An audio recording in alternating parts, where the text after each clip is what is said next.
Hi, good morning to all.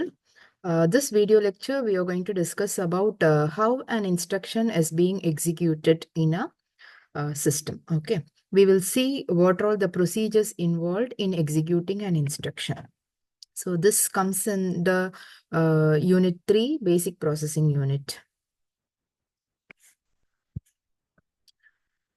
So before getting into the steps involved in executing the instruction, let me tell you what are the registers involved in an instruction execution. So you will be using a register called program counter and another register called instruction register. So your initially the first instruction will be available in the register program counter. So first your system will fetch the instruction from the program counter and then it will be loaded into the instruction register. After loading the instruction into the instruction register, your PC will now point to the next instruction which is to be executed. So to increment the PC to point to the next instruction, if you are using a byte addressable register, in that case, your PC will be incremented to PC plus 4. So these are the basic steps involved in fetching the instruction from the program and storing it into the register. And then after fetching the instruction, we go for fetching the data and then processing the data and storing the results into the register. Okay. So these are the basic steps involved in fetching a maybe one line of instruction from your program and storing it into the register and then proceeding it for execution. Got it? So here you have come across two registers. One is program counter and other one is instruction register. So these are all the components involved in an a basic processing unit. You will be having register files. You will be having temporary registers and you will be having a memory address register, MDR, etc. And then you have an arithmetic and logic unit which will perform all the arithmetic operation. And to generate the control signals, you will be having control circuitry.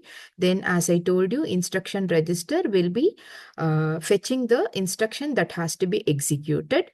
And then you will be having program counter which will be pointing to the next instruction which is supposed to be executed. Apart from this, you will be having a processor memory interface. So these are the main hardware components in a basic processing unit. And you all know there can be some n stages in a processor, say for example 3, 5, whatever may be. So this is a circuit of a 3-stage register. So in between each and every stage, you will be having interbuffer registers to store the intermediate results. So you can look at the diagram here. So there will be a combinational logic circuit made up of the logical gates, and you will be having a flip-flop. In between each and every stage, you will be having interstage buffers. So when it comes to a data path, each and every instruction execution will be having two phases. One is fetch phase and the other one is execution phase. In fetch phase, what all the activities will be taken care is fetching the instruction, decoding them, and also generating the control signals, which will help you to do the execution. And in the execution phase, we will be reading the data operand by referring to the registers, and then we will perform the particular arithmetic operation and then store the results into the register. So these are the activities involved in the fetch phase and the execution phase. So here I have taken an example of a 5-stage processor. So first stage is instruction fetch. So here we will be fetching the instruction from the program counter and then it will be loaded into the instruction register.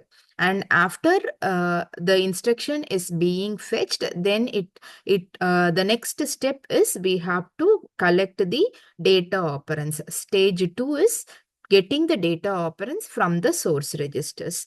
And then stage 3 is performing the particular arithmetic operation. So for performing the operation, the particular control signal will be generated, and with the data operands, the arithmetic operation will be performed. And the next stage is memory access.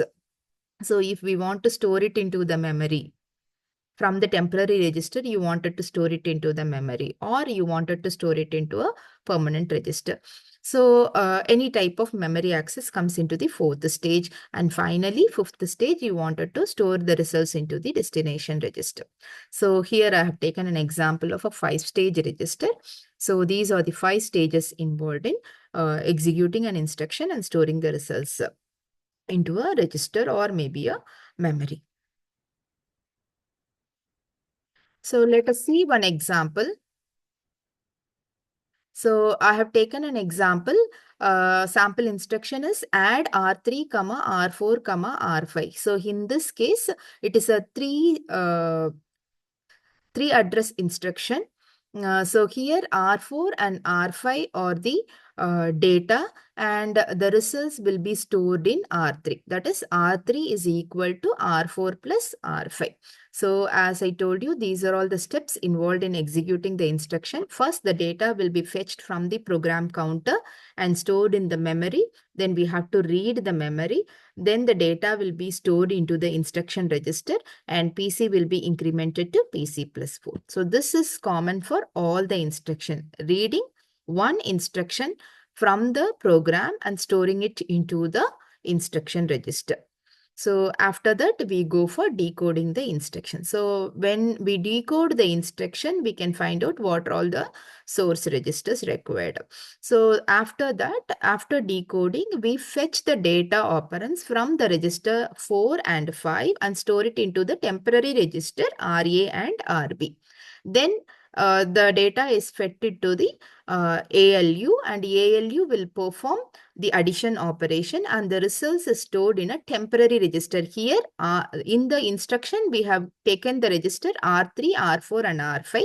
R4 and R5 are the data operand, and R3 is the destination register where we are going to store the result. Whereas here RA, RB and RZ are the temporary register. So after computation, the results will be stored in a temporary register, and then it is transferred to R3. That is the destination result. So this is how internally in a basic processing unit, an instruction is fetched from the program. The data is fetched from the register, and the arithmetic operation is performed, and it is stored in the memory. Thank you.